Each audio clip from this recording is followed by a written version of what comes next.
Family ఆడియన్స్కి అయితే బాగా కనెక్ట్ అవుతుంది. బట్ మైనస్ ఏంటంటే మలయాళం మూవీని యాసిడ్ దించేసింటే బాగుండేది అనిపించింది.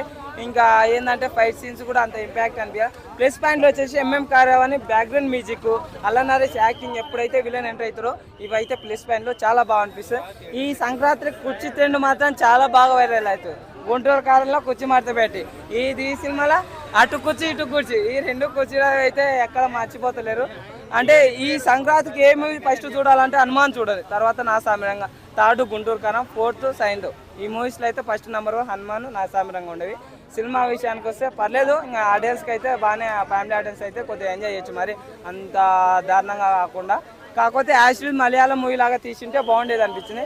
కొన్ని ఎమోషన్ సీన్ కానీ నరేష్ చనిపోయినప్పుడు నాగార్జున గారు ఎమోషన్ అనేది స్టాండర్డ్గా ఉండిపోతే అప్పుడు ఎమోషన్ పండించింటే బాగుండేదని నాకు అనిపించింది.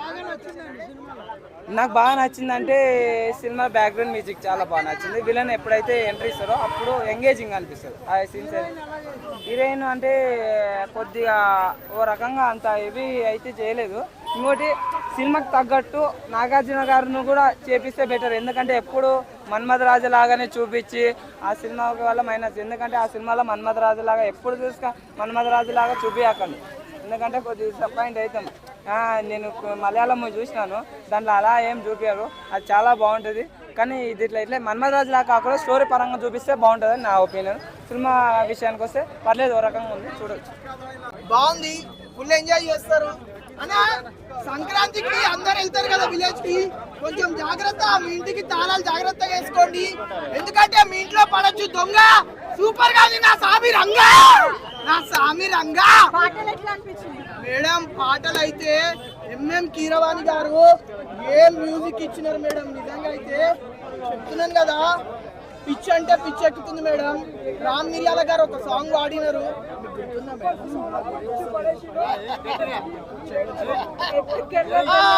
నిజంగా మేడం ఎత్తుకెళ్ళిపోవాలనిపిస్తుంది పిల్ల, ఎత్తుకెళ్ళిపోవాలనిపిస్తుంది.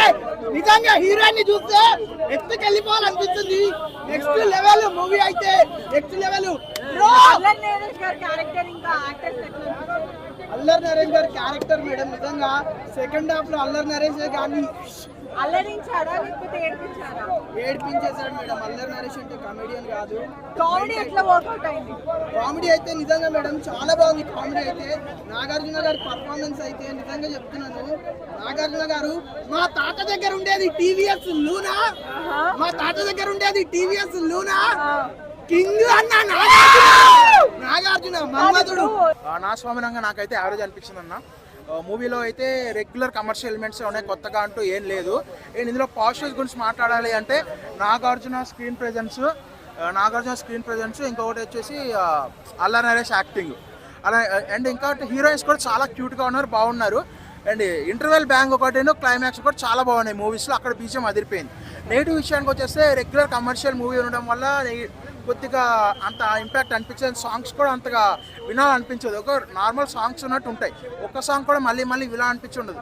అంటే సాంగ్స్ అనేది డిసప్పాయింట్ అయితే చేస్తాయి. ఓవరాల్గా నాగార్జున గారి ది గోస్ట్ కంటే ఇది 1000 రెట్లు బెటర్ అనిపిస్తుంది. ఆ పరంగా చూసుకుంటే సినిమా చాలా బాగుంటుంది. ఓవరాల్గా మూవీ అయితే యావరేజ్గా అంటాను. అండ్ ఈ సంక్రాంతికి 4 సినిమాలు రిలీజ్ అయ్యాయి. 4 సినిమాలో నా first choice will be always Hanuman, ఆ తర్వాత సైంధవ, నా స్వామి రంగా ఉంటుంది. అండ్ సంక్రాంతి విన్నర్ అంటే నా దృష్టిలో కేవలం హనుమానే. కలెక్షన్స్ పరంగా హనుమాన్కి స్క్రీన్స్ తక్కువ ఉండడం వల్ల, గుంటూరు కారంకి స్క్రీన్స్ ఎక్కువ ఉండడం వల్ల, సో దాని ద్వారా కలెక్షన్స్ అనేవి గుంటూరు కారంకి తొందరగా బ్రేక్ అయ్యే ఛాన్సెస్ ఉన్నాయి. బట్ దానికంటే హనుమానే బిగ్ హిట్ అవుతుంది. ఓవరాల్ సంక్రాంతిలో నా దృష్టిలో హనుమానే అవుతుంది.